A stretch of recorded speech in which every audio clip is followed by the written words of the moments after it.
Graça e paz, irmãos. Bem-vindos a mais um dia de estudo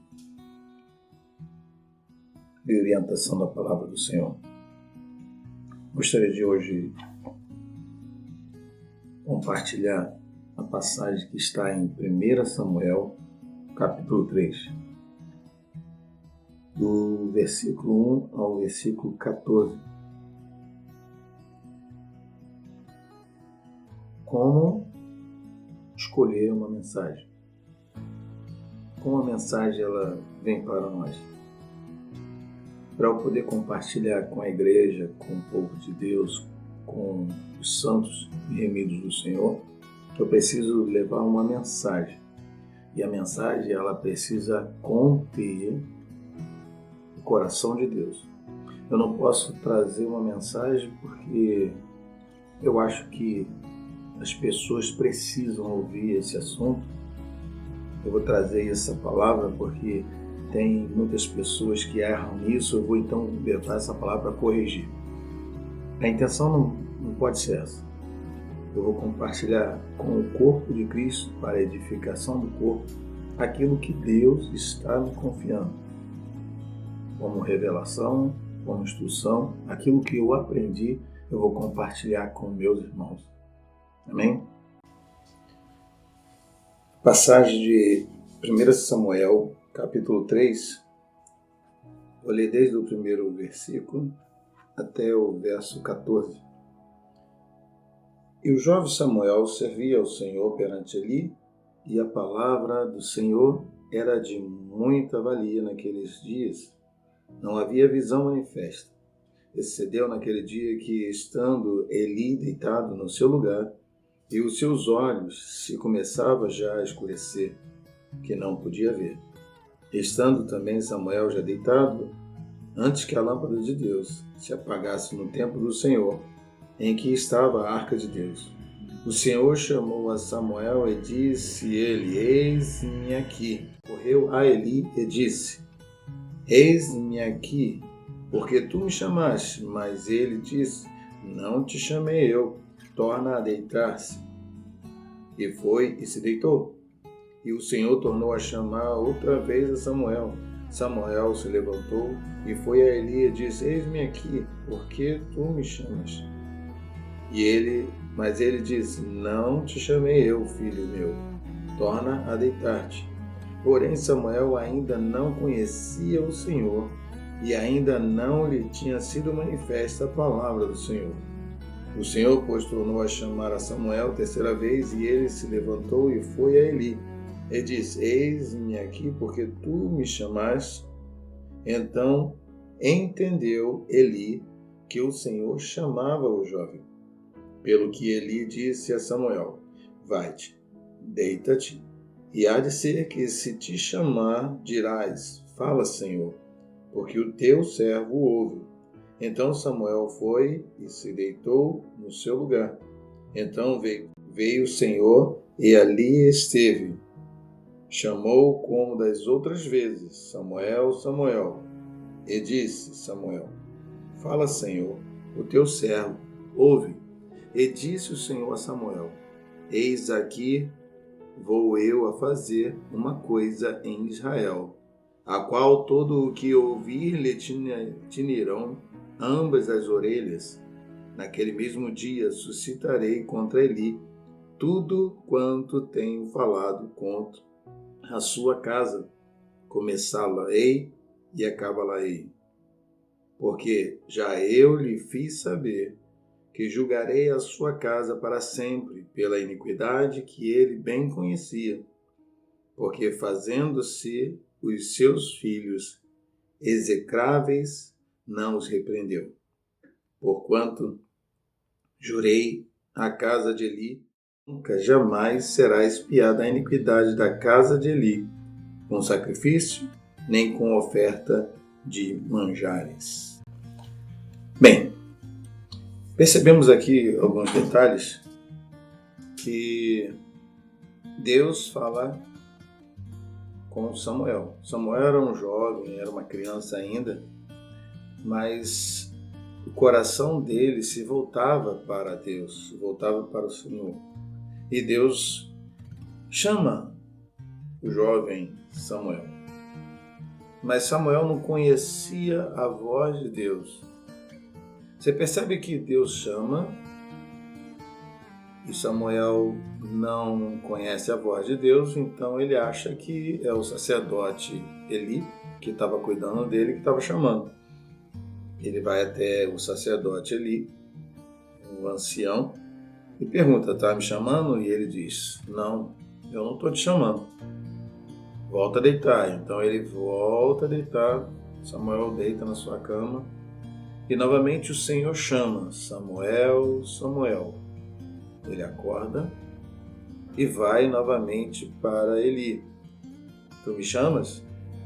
O sacerdote diz: não, eu não estou te chamando. E ele volta a deitar. Pela terceira vez o Senhor chama: Samuel, Samuel. Ele vai novamente para o sacerdote Eli e pergunta: está me chamando? E ele diz: não estou chamando. Mas ele percebe, porque o sacerdote Eli, ele conhecia a voz do Senhor. Ele ouvia Deus, mas ele já estava perdendo a visão, já não estava enxergando. E isso fez com que Deus já não falasse mais com ele, porque era rara a palavra de Deus e já tinha perdido a visão. Então nota que Deus está trocando o sacerdote e chama Samuel como um profeta, mas Deus estava levantando Samuel como sua voz em Israel. Mas nota que Deus chama Samuel 1, 2, 3 vezes e não fala a mensagem para Samuel. Enquanto Samuel não entender que é Deus falando, ou seja, não dar a atenção devida a Deus, Deus não trouxe a mensagem. É isso que eu quero trazer para os irmãos. Eu vou escolher uma mensagem, eu quero transmitir para o povo de Deus, para a igreja, que é lavada no sangue do Cordeiro, imaculada. Eu quero transmitir aquilo que está no coração de Deus. Deus vai te dar a mensagem, mas a mensagem só virá se você estiver atento à voz do Senhor. Samuel, ele tinha um coração voltado para Deus, mas ele não sabia que era Deus que estava falando. Então, como ele ia dar atenção a Deus se ele nunca ouviu Deus falar? Então, ele achava que era a voz de Eli. E quando o sacerdote Eli fala e entende que era Deus que queria falar com ele, orientou ele: quando você ouvir novamente a voz te chamando, você pergunta: fala, Senhor, que o teu servo ouve. Quando você estiver atento ao que o Espírito quer te dar, ao que o Espírito quer compartilhar com o corpo, com a igreja, quando você estiver atento, Deus vai trazer a sua palavra. A palavra de Deus não vem se você não estiver atento, se você não estiver prestando atenção. É ruim alguém falar com outra pessoa e a outra pessoa não está nem prestando atenção. Deus faz a mesma coisa. Se você não prestar atenção, Deus não trará a sua palavra. Então, tudo que você estiver fazendo, você tem que se voltar para Deus. Às vezes eu quero preparar uma mensagem, mas eu estou vendo um filme, eu estou com meus afazeres, dona de casa, lavando louça,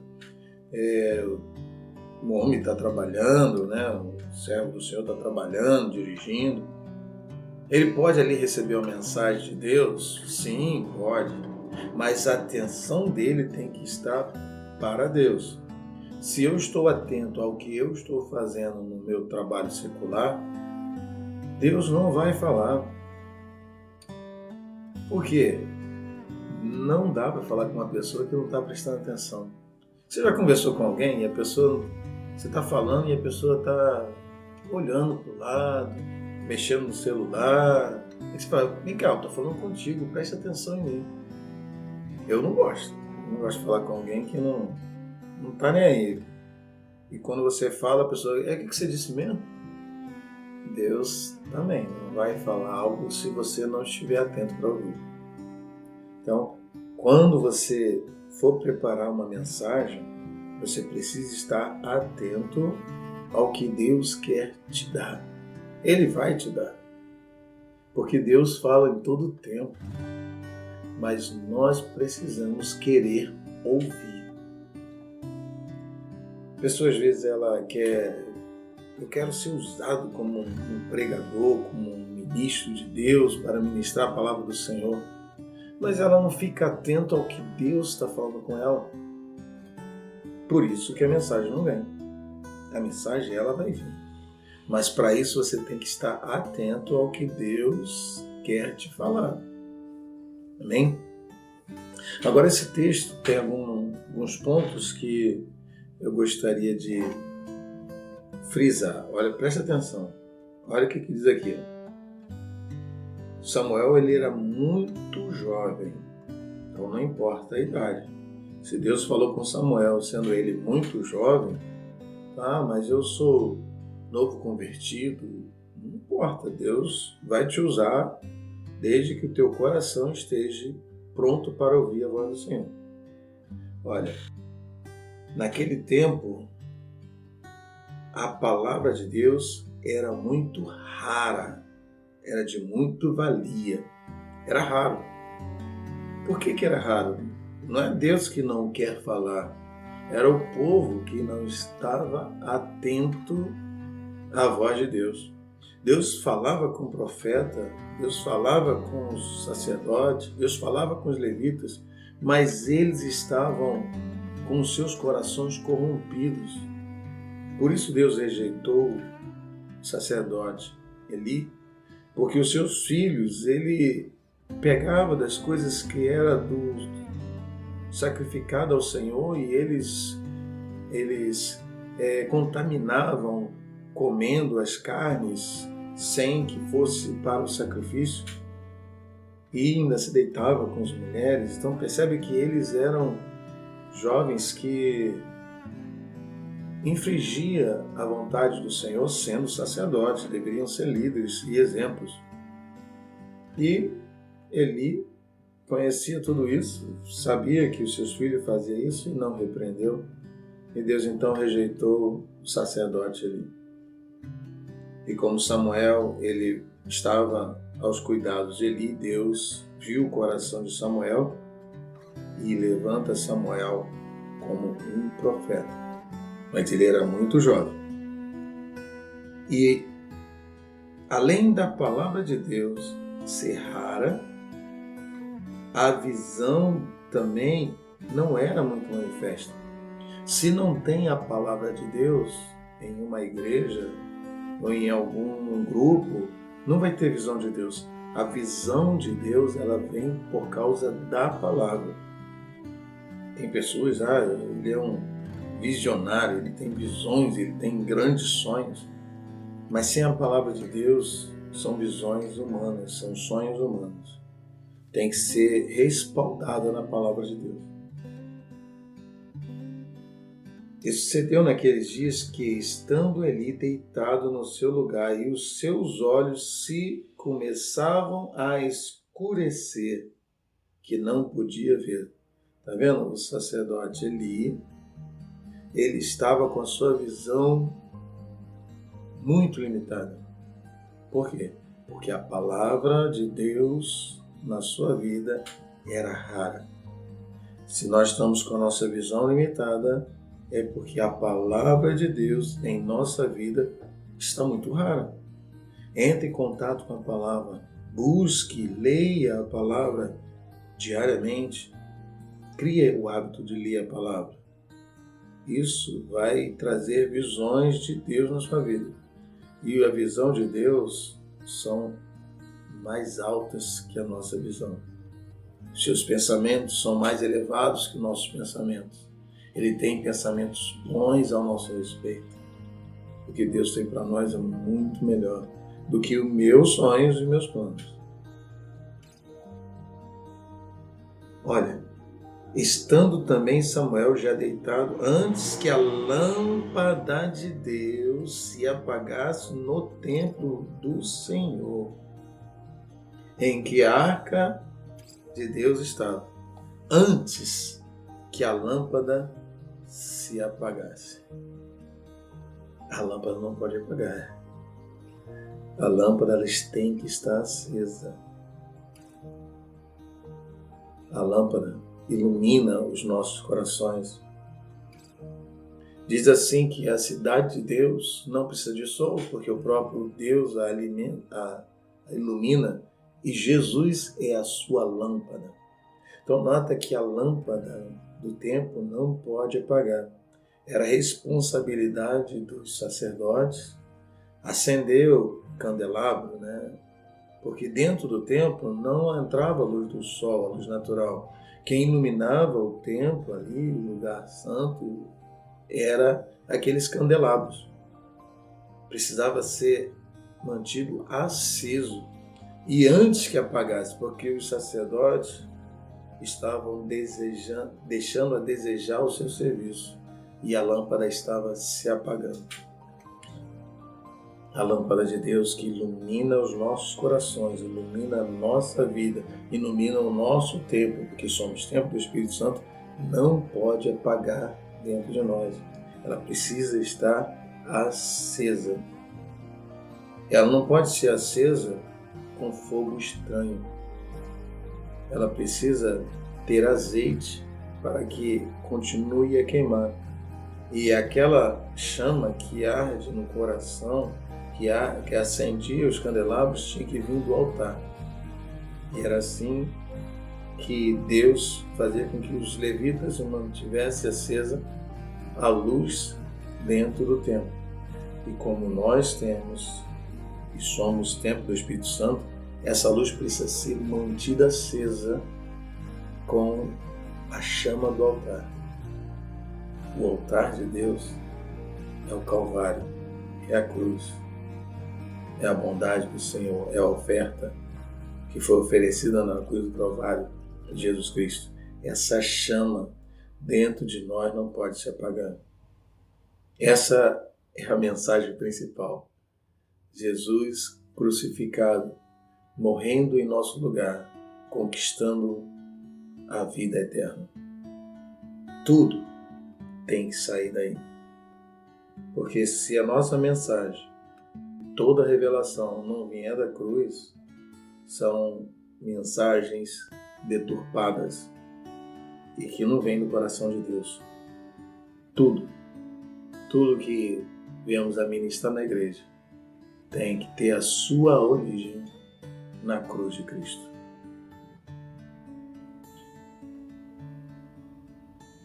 É assim que devemos escolher uma mensagem. Às vezes a pessoa, eu quero trazer uma mensagem, mas trago vários assuntos. Não, a mensagem ela é uma só. João Batista, ele foi chamado por Deus, levantado por Deus para ser o precursor, preparar o caminho, aplanar o caminho para o Messias chegar. E a mensagem que ele pregava era: arrependei-vos e convertei-vos, porque lhes é chegado o reino dos céus. Era essa a mensagem. Ele pregava 1, 2, 3, 4, as pessoas vinham até ele, dizendo: como que eu posso me arrepender? E ele batizava então para o arrependimento das obras mortas. Os soldados vinham até ele e diziam: e o que eu faço? Se contente com seu soldo, se arrependa dos seus pecados e seja batizado. Era essa a mensagem. Então a mensagem ela é uma e ela precisa ser compartilhada. Você pode trazer ilustrações, pode trazer várias passagens, mas a mensagem que você vai ministrar é aquela que está no teu coração, aquilo que Deus deu para você, é aquilo que você aprendeu na sua igreja. Aquilo se destacou, então essa é a mensagem. Ah, mas já preguei. Não importa, se Deus está te inspirando para pregar, fala de novo. Como que eu preparo a mensagem? Eu não fico procurando, eu vou ensinar o que hoje, eu vou ensinar isso, eu vou ensinar aquilo. Não, é aquilo que dentro de mim salta. Se eu já preguei ela, eu vou pregar de novo. Uma coisa que eu peço a Deus: Deus, não me deixa faltar nas minhas mensagens a tua graça. Eu não quero trazer novidades, porque a novidade traz aquela empolgação, né? Quando você pega uma novidade, as pessoas ouvem, elas ficam curiosas, ficam animadas. Não é isso que eu quero. Eu falo: Deus, eu não quero novidade, eu quero a tua graça e a tua unção. Então, quando você ministrar a palavra de Deus, busca a unção e a graça de Deus. Certa vez, Deus falou assim para Moisés: Moisés, eu não vou com o povo, porque o povo ele está com o coração endurecido, e se eu for com eles, eles morrerão. Se tu não fores conosco, não daremos um passo. Isso seja um lema na sua vida: Senhor, se tu não fores comigo, se a tua graça e unção não for comigo, eu não quero ir sozinho. Eu não quero pregar sozinho. Eu não quero cantar sozinho. Eu não quero ministrar sozinho. Eu quero que tu vá comigo. Isso faz total diferença. Não faça a obra de Deus porque você foi escalado. Porque eu tenho que fazer. Não, não faça isso. Faça a obra porque Deus está te capacitando e te ungindo com a sua unção e graça. Nunca vá sozinho. Que se você chamar, vem comigo, Senhor. Porque Ele te dá a mensagem. Mas você pode ir sozinho na hora de ministrar. Deus falou para Moisés, deu uma instrução para ele, e quando ele chega diante do povo, ele faz do jeito dele. E Deus falou: fala a rocha, ele vai e fere a rocha. Porque ele fez do jeito dele, não pode ser assim. Se Deus te deu a mensagem, diz: Senhor, agora vamos comigo. Vem a tua unção, a tua graça sobre a minha vida. E você então ministra debaixo dessa graça e unção. E acontece detalhe, hein? Quando você está ministrando, Deus traz mais coisas para você ministrar dentro daquilo que Ele te falou. Então, sempre faça isso. Tenha isso como um princípio na sua vida. E a graça de Deus seja abundante. Graça e paz. Até o próximo encontro.